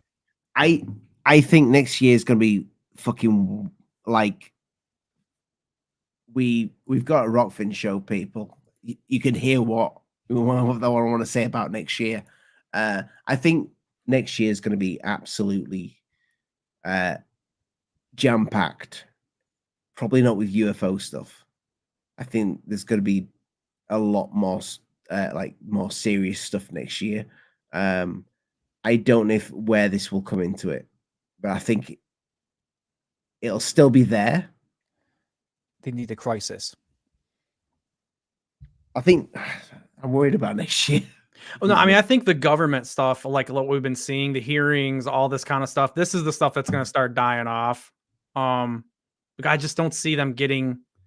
I don't see any evidence that we're going to get anything at any of that anytime soon. And then they're going to get bored. They're going to kind of move away from it. But yeah, Ali, you could be right. I mean, next year you could see a lot more just public stuff coming out. You could hear more Peru kind of stuff like that. Yeah, I mean, that's sure that's possible. I mean, look, people are going to get restless if Congress turns away and this stuff starts to fall off like through official channels. I mean, what have we always done in ufology? We've made our own. So I mean, that's something, I'll say guerrilla warfare. I'll say this to UFO channels. Any UFO channel that's watching this, I know there's a few watching this. Paranormal Highway, my lad, how you doing? Need to get you guys back on. Love these guys. Tim's not got a UFO channel. He kind of sometimes speaks about it. Mainly does his vapage. Tim, you should do some UFO stuff, man. But I think, and this is a warning to the UFO channels, you have to don't put all your eggs in one basket. So we've got Rockfin. We now have Rumble as well. I've not linked Rumble. Go find Alien Addict on Rumble, people. If you subscribe, we'll probably start going live on a Saturday night or something on Rumble. Because if there is a narrative that they want us to push, and we see straight through that narrative and we start talking about it, I guarantee these channels that speak ill against what's going on with the UFO narrative, you are going to be fucked. Call me a conspiracy theorist, but if that is the way it's going to go, and there's people like us coming on here and going, yeah, I think this is nonsense, guys. Don't believe that. Believe this. We could be a danger. We could even be spreading fake news. It's just all these letdowns, isn't it? I mean, next year is going to really be the final straw, final nail in the coffin, I should say. If we don't get anything, I mean, we need something. I mean, people says, well, you're only going to get it all the way straight, all the way forward. It's going to take time and time. I'm thinking, yeah, but how long is it going to be? It's going to be next year, 2 years. It's just such a burnout, to be honest with you. I'm just done with it. I'm at this point. I'm sick of Grush. I'm going to sound like Rich. I love that guy. You're going to sound like me from earlier. I'm like, literally, I'm with just you, sick. yeah. I am literally at this point sick of all this shit. I'm sick of bloody UFOs and planes and hot women complaining about aliens on planes. Have you seen the costume, the Halloween costume of the lady on the plane? Yeah, I've seen that. Yeah. I've not seen that. I've not. Have you seen it? Oh, mate, it's banging. Absolutely. Oh, it's like she just did a show too. Yeah, she did. She just did a podcast. When she didn't start one, but she was just on some podcast. I think it was today or maybe it was yesterday. I don't know. I've been on mad dash to catch up on everything. No, she had like a brown jacket on. I can't remember what it was on, dude. I think it's a popular show. I seen that, I don't know, a couple hours ago at that point. Yeah. Okay. But I don't know, like a lot of people are worried about money going to like Americans for Safe Aerospace and Ryan Graves and like grifting that's going on with all that kind of stuff. It's like if they don't get any evidence out to Congress or to the people at all that makes them believe that there is a threat or there is something going on, they're not going to get any money. You know what I mean? So I think if we don't get anything by maybe first, second quarter at the latest of next year, I don't think you have to worry about anybody getting a $500 million contract to study drones anymore. I think they're going to turn away from the stuff and move on. They've got other things to do, you know? Graves is going to have to go get a job somewhere else, you know? He's going to have to go get probably a job. write a book. I mean, oh god, his face with Jaime Maussan, that Mexican hearing was just a fucking picture. I mean, he risked everything right there. He risked the whole game. Have we heard anything more about these alien mummies? No, nothing. Website's still there. They're still saying that they're looking into these paper mache aliens.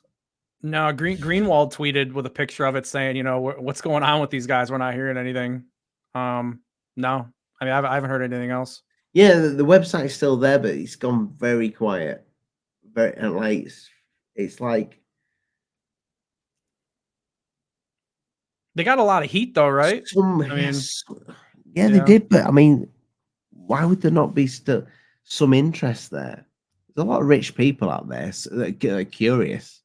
There's a lot of rich people that are interested in aliens. I mean, that picture alone will tell you everything, that there's a lot of rich people that are interested in aliens. True. So I'd quite like to see that paper mache alien cut in half. I want to see what it actually looks like. Yeah, me too, mate. I want to see that thing. You know what I mean? I want to see. I want to break that little motherfucker's legs off and just like look inside it. Yeah. I don't know, man. It's that part of the story of the year. You know, it's just you had the big story, it's the big event, and then a week go by, and then something else will happen. It's a bit like the crisis thing, you know, it's one crisis after another. A bit like ufology, you know, it just goes away and people forget about it until the next thing comes along and the next thing. And it's been pretty much a repeat theme of this year. And it's a bit of a die down, isn't it, at the moment? It's a bit of a calm before the storm, perhaps. Well, calm before a lot of letdowns.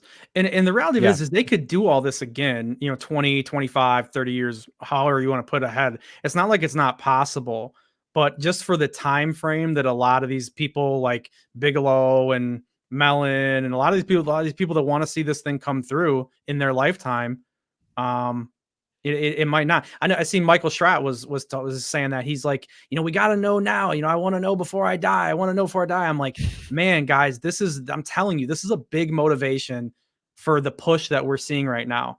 Same thing with Greer. But what people want to know before they die. Yeah, they're getting older, man, and they know that if this shit all falls apart next year, that who in Congress before the next 20 or 30 years is going to take a look at this again. You know, this is, I really think, a big kind of a last shot for a lot of these guys to know before the end. Maybe they'll know at the end. I think you will. Yeah, I do. I think you'll know. You'll kind of probably get every answer when you die. Rich I said that. He goes, you're optimistic. I said, yeah, I'm young. You know, what do you want me to do? But is it going to come from the government? This is it. Is it going to come from the Department of Defense? Who's trust the government these days? I mean, honestly, it's such a shambles. No, it's going to come from somebody we've never heard of before. Somebody's either going to bust out of the DOE or somebody's going to bust out of, like, I don't know, maybe Boeing or Skunk Works or something and kind of throw it out there. Maybe somebody that's older that we might actually get like legit stuff from before they die. Maybe we can get a deathbed that's actually pretty good. I mean, most of them are pretty rough for the most part, but. Yeah, we haven't. I mean, we've been doing an hour and a half. We haven't even touched on it. Did you boys watch the Weaponized podcast where they were talking about skinwalkers at the Pentagon? Yeah, for sure. Yeah. What do you make of that? What do you make of them? Who, Lukatsky and Column? Yeah. Keller? I mean, he's sitting there just buy my book, buy my book, buy my book. I mean, that's. If he's got information to tell, put it out there, man. It's more Ross Coulthart kind of stuff, man, where they're just more gatekeeping of disclosure. You know, he thinks the best way to do, or Lukatsky thinks the best way to do disclosure is to put out books.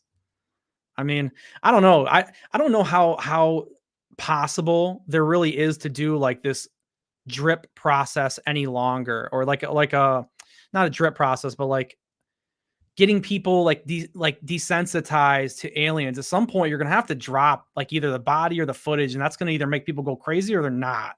And you have to pull the Band-Aid. I don't think books from James Lukatsky is, really going to get everybody ready to see, an alien body. I think even if you read all the books, you'd still kind of be shocked by it, how you're going to be shocked.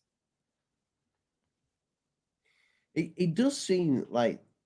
But he's a believer, Ollie. He's a believer. I mean, they believe everything's out there. Skinwalker Ranch has gone on. I mean, they think it's dino beavers and everything else, Plus, I mean, look. Do you believe there's anything going on at Skinwalker? No. And I think a big reason why I believe that is because look at how they changed the name. They gave the nickname of ATIP. The reason why they moved it from OSAP to ATIP is Green Street really kind of threw it on blast there. Give him his credit for what he did on that. Was because they knew that if anybody looked into the program, they don't have any evidence, and they wanted the money, and so they wanted to make the whole program seem way more legitimate, and so they changed the name so it didn't look suspicious. If there was stuff going on, they'd have evidence, man. You're a believer in the paranormal, though, but like both you and Nick. Oh yeah, definitely believe in the paranormal, like. Sure. I saw you in the chat when we put the the prison I believe it's demonic. Yeah, I don't think it's people. I don't feel it's people at all. I think have you ever I don't think I've ever asked you this, or you, Nick, for that matter, but have you ever considered that this, because this is something that we've on Alien Addict have constantly gone back and forth, me, Lee and Dave, with, is that this, whatever it is, this phenomena, it could be all the same thing. It could be linked to, like, when people say they see shadow figures, when people say they see lights in the sky, when people say that the sheets on the bed get pulled down and they feel something sat at the edge of the bed and they don't know what it is. They feel a presence in the room. Abductions, yada yada yada. Like all this subject is possibly all the same thing. Have you ever considered that maybe these people that you'll have seen that classic interview clip from, I can't remember who did the interview with Lou Alexander, where he said that you're speaking to the general, and the general said, you don't want to mess with this because the demons. Yeah.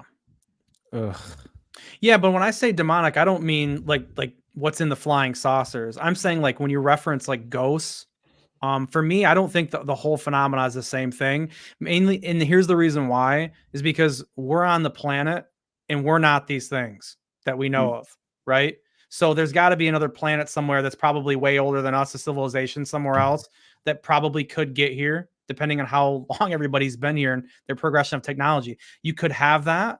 And I think you could have interdimensional beings too. I think that's possible as well. I'm not saying that it's there, that it is that, but I could believe that too. I would say that it's probably multiple things more than just one. Yeah. Do you think is Lou Elizondo the one that kickstarted the demon and alien connection? I won't say kickstarted it, but it stood out like a sort of fun when he said it, because that was his big excuse. He was the guy. Yeah. I don't trust the guy at all. He's a counterintelligence guy. He works for the CIA, and they are notorious liars. He's put that information out there just to put, to add the other conspiracy on top of another conspiracy, in my opinion. If that makes any sense. Demons, who knows if demons exist? I mean, really, it's just like aliens, who really knows? No one bloody knows. It's just a religious thing that is thousands of years old that cannot even be proven at all. Again, I just don't trust the guy. I don't trust demons at all. We don't know what they are, guys. We don't know. But yeah, possibility. I mean, someone was saying about Bigfoot was like materializing into like an orb. That was one account that I've heard before. So I'm open-minded, but I'm still a bit skeptical. I wouldn't say they're demons, but a possible connection between everything connecting Sasquatch, Bigfoot, aliens, Bigfoot driving UFOs. You know, who knows, man? Who knows? But could you guys remember Louis Theroux? You know, Louis Theroux, the documentary guy. Didn't he do a Skinwalker Ranch documentary back in the 90s? I remember clearly him going to a place in America, and I remember him seeing like photographs of like strange, like figures in the forest. And I can't remember if that was Skinwalker Ranch. Could you guys remember that back in the day? I can't remember Louis Theroux doing a Skinwalker Ranch documentary. No, I remember Rogan going out there for Rogan Questions Everything, and them saying they didn't find anything, and that was years ago. And so that's always the weird thing about Skinwalker to me. Like, I could trust what Rogan said about that. I mean, he's had Bigelow on, hasn't he? Yeah. He's had Bigelow, but he hasn't had what's his name? Fugel, Brandon Fugel. Yeah, he hasn't had Fugel, has he? Yeah.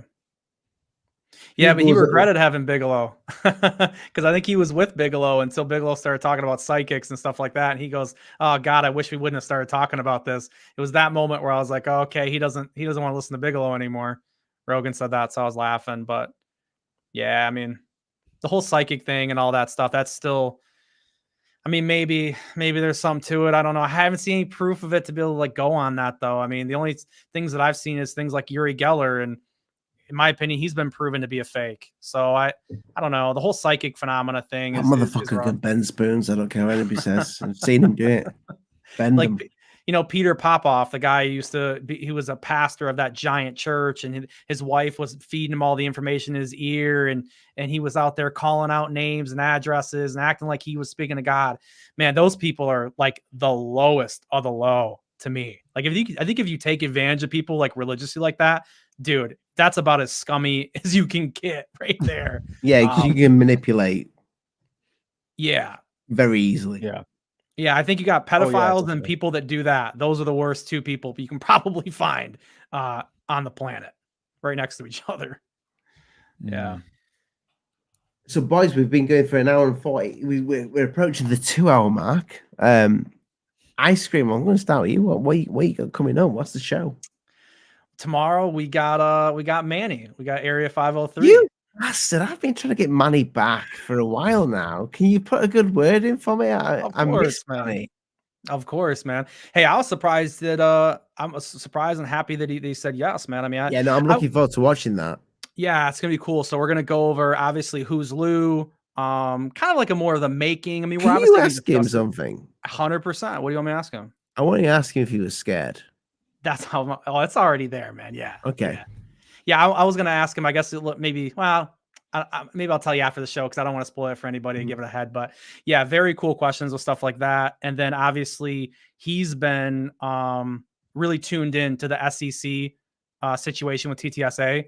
So we want to get the update on what's going on with that. And I think he's the man to money back. Hey, man, I didn't give him any money, but no, I thought about it back then. My good friend Osvaldo Franco, gave the money. Who's fallen out with me? Sorry, Os, but I was worried about you, man. But anyway, he's welcome back. See, this is it. This is it. Like, I had a load of TTSA fans. Then I went against TTSA, and they all fucked me off. You're welcome back with open arms, and then I can put you in touch with Manny and get your money back. But that's the thing. So tomorrow, Saturday, 7 p.m. Eastern Standard Time, on right here on YouTube, Terrestrial Material. That's the channel. It should be a really fun conversation, man. We're super excited to have him for sure. Yep. Awesome, Nick. Yeah. Also, you can check out the interview I did on Terrestrial Materials going back a couple of weeks ago. I really enjoyed that. That actually was probably one of the best ones. Me talking for 2.5 hours, well, 2 hours was, really enjoyed it. It was probably one of the best ones so far. So yeah, you can check me on my channel. Video's quite long that I'm trying to edit in at the moment. So it's gonna be part 1, part 2 sort of thing. So give me a week, editing it all down at the moment, and it'll be with you. Yeah, hopefully by next week. So there you go. Awesome. I'm gonna end out, and I'm gonna play last night's Rotfin intro for you, just so you get a little bit of a a nipple on. So yeah, guys, everybody in the chat, thank you so much for checking out tonight's show. Make sure you go also and check out our good friend Alien Scientist, because he had Ashton Forbes talking about the Malaysian air flight that went missing, flight MH370. It works, yeah. Yeah, I've had 2 beers. Jesus Christ. Getting lightweight these days. It was a ridiculously good show. And I don't think you've heard the last of Ashton, because he's going to be on a lot of podcasts. So it's going to be a good thing to follow. It's going to be interesting. Whether you believe what he's saying or not, it's going to be very interesting to follow. So just keep following that, because I'm sure we may. I don't know what we're doing Sunday. We're either addressing that, or we may be talking about our time in the prison, getting touched by ghosts. That was cool, man. Yeah. Yeah. No, Yeah. The video, you edited that, by the way? Really? I did like, no Stu edit. Stu edited it. Okay. Because it's really good. I was like, damn, Ali. Yeah. Like, Stu did a great job on that. yeah, incredible. The Connect footage was that was weird. You know, if you've done a ghost hunt and you've actually felt something that's, in those situations, whether you believe in the subject or not, you get that weird atmosphere, and we got that. But the Connect stuff, that thing was fine-tuned, and I mean fine-tuned. Like we got that. We didn't pick up anything anywhere in that prison, other than when we first started going up, and there was something that crawled up on the roof. And I'll be honest with you, and I said this to Dave, I said, could that be the equipment, like picking up all the stuff that was in the room? He said, I don't think so, because Dave's friend fine-tuned that thing. His friend, I don't think he'll mind me saying this, because he's been on the show, his friend, he's a NASA contractor. He tweaked that Connect piece of footage, that Connect piece of equipment. He did that all for Dave. So Dave wanted to have the best Connect ghost detector that anybody's ever made, and a guy who's a NASA contractor made that thing. It's pretty cool. So Very cool. That's all I can say about it. Otherwise, Dave will kill me. But yeah, I'll be honest with you. Like, what he told me about it went straight over my head anyway. But you could point that thing at anything, and if it didn't have a human in front of it, you wouldn't get any stick figures. So when all of a sudden he's talking, and we literally saw this thing on that screen, which you saw, get in the prison cell bed, and it looks almost like it's trying to get comfortable. Like, and I'm like, do I believe in this? But then I'm seeing how this stuff works, and I tried that thing so many times, like put myself in front of this like this, pointing at nothing, getting nothing there, and then whenever it had a human in front of it, you'd get a figure. It looked like Michael Jackson. It literally looked like Michael Jackson dancing, like doing the moonwalk and like doing all this strange little shit. I was like, it's when at one point you walked in front of the Connect camera, Ollie, and it looked like you fucking moonwalking and shit. Like, what's he? So you dancing? But no, it's fucking crazy. And there's the footage you were talking about when you were actually on the bed. It was the empty bed, and you can see like clearly a figure on there. Just fucking weird, man. Well, it was empty until I think Moody made the joke until Lee sat on his face, and that was it. Then it was gone. But like, literally, that room, there is. I don't know if you guys remember when I went live in the prison. That was the room that I didn't dare go in, and that was before that happened. So there was one room, and I just went. I went, guys. I don't know what it is about this room. It feels weird. That was the one room that was just. It did feel the. I don't know what I believe when it comes to this subject of ghosts and paranormal. But that was the one room that I felt the most vulnerable in. That, like, if you go back and you watch the live, there's 2 pieces of live footage when we're walking around the prison, and I'm like, guys, I can't go in that room, and I genuinely couldn't go in that room. I was too scared to do it, and I call me a pussy, but yeah, I'm a little bit of a pussy, but I didn't want to go in that room. I don't know why. Like, I'm thinking I'm fucking live as well, so nothing's gonna happen. But I walked in and I'm like, I can't stay in here. It just felt so weird.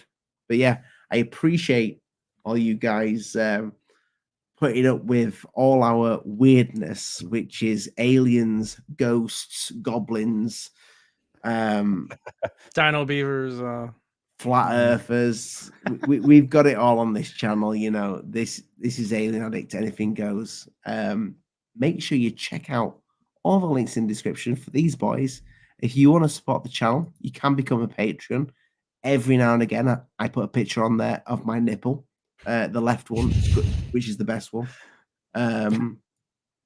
You can become a channel member, and you get access to some delicious little Tic Tacs, which I do need to make one of all you guys. But the more channel members we get, and that's how it works, the more emojis. Are they called emojis? The more little things you can make. You can make them all. Yeah. So support the channel, guys, if you can. And if you can't, a thumbs up is always a big help. Good night, God bless. Mind the bugs don't bite. Make sure you check out Rockfin. And I'm going to play you last night's Rockfin intro on the way out. YouTube might fuck me for it. Do you have any personal knowledge of people who have been harmed or injured in efforts to cover up or conceal these extraterrestrial technology? Yes. No!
You know what to do, people.